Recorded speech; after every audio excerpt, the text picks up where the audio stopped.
Understand, analyse, apply. Class 9 CBSEയുടെ പുതിയ NCERT syllabus അനുസരിച്ച് നമ്മുടെ ടെക്സ്റ്റ് ബുക്കിനെ നമ്മൾ അപ്രോച്ച് ചെയ്യേണ്ട രീതിയാണ് ഇപ്പൊ മിസ് പറഞ്ഞത് അല്ലേ. ജസ്റ്റ് മെമ്മറൈസ് ചെയ്ത് പോവാന്ന് പറഞ്ഞു കഴിഞ്ഞാൽ ഒരു തരത്തിലും നമുക്ക് ഈ ഒരു വർഷം നടപടിയാവില്ല എന്നുള്ളത് നമുക്ക് എല്ലാവർക്കും ഒരുപോലെ അറിയുന്ന കാര്യമാണ്. ഇപ്പൊ നിങ്ങളായിക്കോട്ടെ, നിങ്ങളുടെ പാരൻസ് ആയിക്കോട്ടെ, എല്ലാവർക്കും അറിയുന്ന ഒരു കാര്യമാണ്. ഈ ഒരു വർഷം പുതിയ സിലബസ് ആയതുകൊണ്ട് തന്നെ നമ്മുടെ കയ്യിൽ റെഫറൻസിന് പ്രത്യേകിച്ച് ഗൈഡോ കാര്യങ്ങളോ ഒന്നുമില്ല അല്ലെ. നമ്മൾ എല്ലാവരും ഫോളോ ചെയ്യുന്ന ഒരു രീതിയാണ് നമ്മുടെ സെൽഫ് സ്റ്റഡി മെത്തേഡ് എന്ന് പറയുന്നത്.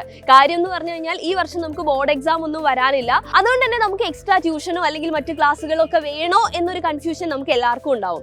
സത്യം പറയുകയാണെങ്കിൽ സെൽഫ് സ്റ്റഡി മെത്തേഡ് എന്ന് പറയുന്നത് എപ്പോഴും നല്ലത് തന്നെയാണ് അല്ലെ. കാര്യം നമുക്കാണ് നമ്മളെ ഏറ്റവും നന്നായിട്ട് അറിയുന്നത്, നമ്മുടെ ഡ്രോബാക്സ് എന്തൊക്കെയാണെന്ന് അറിഞ്ഞുകൊണ്ട് തന്നെ നമുക്ക് മുന്നോട്ട് പോകാൻ പറ്റും. പക്ഷേ ഈ ഒരു വർഷം അതാണ് എൻ്റെ മക്കൾ ആലോചിക്കേണ്ടത്. ഈ ക്ലാസ് 9 CBSE എന്ന് പറയുമ്പോൾ നമ്മുടെ മാറി വന്ന ടെക്സ്റ്റ് ബുക്ക് നോക്കിക്കഴിഞ്ഞാൽ ഈ ഒരു കൺഫ്യൂഷൻ നമുക്ക് മാറിക്കിട്ടും. കാര്യം എന്താണ്, ഇപ്പൊ നമ്മുടെ കെമിസ്ട്രി നോക്കുക, നിങ്ങൾ കംപ്ലീറ്റ് ആയിട്ട് നോക്കുകയാണെങ്കിൽ ആക്ടിവിറ്റി ബേസ്ഡ് ആയിട്ടുള്ള ഒരുപാട് കാര്യങ്ങൾ അതിനകത്ത് ഇൻക്ലൂഡ് ചെയ്തിട്ടുണ്ട് അല്ലെ. കുറെ എക്സ്പെരിമെന്റ്സ് ഉണ്ട്, ക്രിറ്റിക്കൽ തിങ്കിങ് ഇൻക്രീസ് ചെയ്യിപ്പിക്കാൻ വേണ്ടിയിട്ടുള്ള ഒരുപാട് കാര്യങ്ങൾ അതിനകത്ത് നമുക്ക് കാണാൻ സാധിക്കും. ഇത് മാത്രമല്ല, നമ്മളിതാ ഓരോ ചാപ്റ്റേഴ്സിനകത്ത് നിങ്ങൾക്ക് നോക്കിയാൽ കാണാം, കോൺസെപ്റ്റ് കഴിഞ്ഞിട്ട് അവർ ക്വസ്റ്റ്യൻസ് ആഡ് ചെയ്തിട്ടുണ്ട്. ആ ക്വസ്റ്റ്യൻസ് എന്ന് പറയുന്നത് വൈ ക്വസ്റ്റ്യൻ ആവാം, ഹൗ ക്വസ്റ്റ്യൻ ആവാം, നമ്മൾ പഠിച്ചു വെച്ചതുമായിട്ട് ചിലപ്പോൾ ഒരു ബന്ധവും ഇല്ലാത്ത ആപ്ലിക്കേഷൻ ടൈപ്പ് ക്വസ്റ്റ്യൻസ് ആയിരിക്കാം. ഇതൊക്കെ നമ്മൾ ഏത് രീതിയിൽ അപ്രോച്ച് ചെയ്യണം. അസേർഷൻ റീസൺ നമ്മളൊക്കെ സാധാരണ 10th മാത്രമായിരുന്നു, ബോർഡ് എക്സാമിൽ മാത്രമായിരിക്കും ചിലപ്പോൾ നിങ്ങളുടെ സ്കൂളിലൊക്കെ ഈ ടൈപ്പ് ഓഫ് ക്വസ്റ്റ്യൻസ് ഒക്കെ ഇൻക്ലൂഡ് ചെയ്തിട്ടുണ്ടാവുക.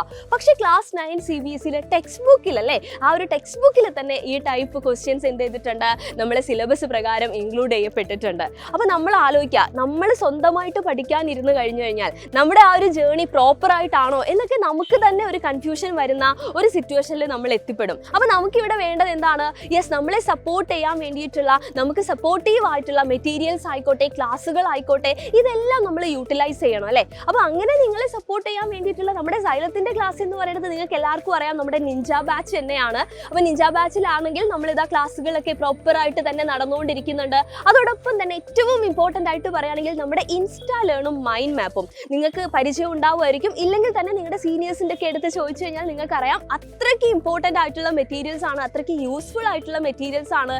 നമ്മൾ എല്ലാവരും ഓരോ ചാപ്റ്റേഴ്സിൻ്റെ മേളിലും ഇരുന്നിട്ട് അത്രയ്ക്കല്ലേ അതിൻ്റെ ഇൻ ഡെപ്ത് ആയിട്ടുള്ള കാര്യങ്ങളെല്ലാം നോട്ട് ചെയ്തുകൊണ്ട് കോൺസെപ്റ്റും അതോടൊപ്പം തന്നെ അതുമായിട്ട് റിലേറ്റ് ചെയ്തിട്ടുള്ള കംപ്ലീറ്റ് ക്വസ്റ്റ്യൻസ്, MCQs ആയിക്കോട്ടെ, അസർഷൻ റീസൺ ആയിക്കോട്ടെ, കേസ് ബേസ്ഡ് ക്വസ്റ്റ്യൻസ് ആയിക്കോട്ടെ, അപ്പോൾ എല്ലാ ടൈപ്പ് ക്വസ്റ്റ്യൻസും ഇൻക്ലൂഡ് ചെയ്തിട്ട് നമ്മൾ തയ്യാറാക്കുന്നതാണ് നമ്മുടെ ഇൻസ്റ്റാ ലേൺ എന്ന് പറയുന്നത്. ഇനി മൈൻഡ് മാപ്പിലേക്ക് വരുവാണെങ്കിൽ നമുക്കറിയാം, നമ്മളിപ്പോൾ എക്സാമിനൊക്കെ കയറുന്ന സമയത്ത് നമുക്കൊന്ന് ടോട്ടലായിട്ട് റിവൈസ് ചെയ്യണമെന്നുണ്ടെങ്കിൽ അതിനുള്ള ടൈം നമുക്ക് കിട്ടുമോ? സാധാരണ ഇല്ല. അപ്പോൾ നമുക്ക് നോക്കാൻ ഏറ്റവും ബെസ്റ്റ് എന്ന് പറയുന്നത് നമ്മുടെ മൈൻഡ് മാപ്പാണ്. എല്ലാ കാര്യങ്ങളും ഒന്ന് ഓർത്തെടുക്കാൻ വേണ്ടിയിട്ടും എല്ലാ കാര്യങ്ങളും ഒന്ന് ലിങ്ക് ചെയ്ത് പോകാൻ വേണ്ടിയിട്ടും ഇത് നമ്മളെ ഹെൽപ്പ് ചെയ്യുന്നുണ്ട് അല്ലേ.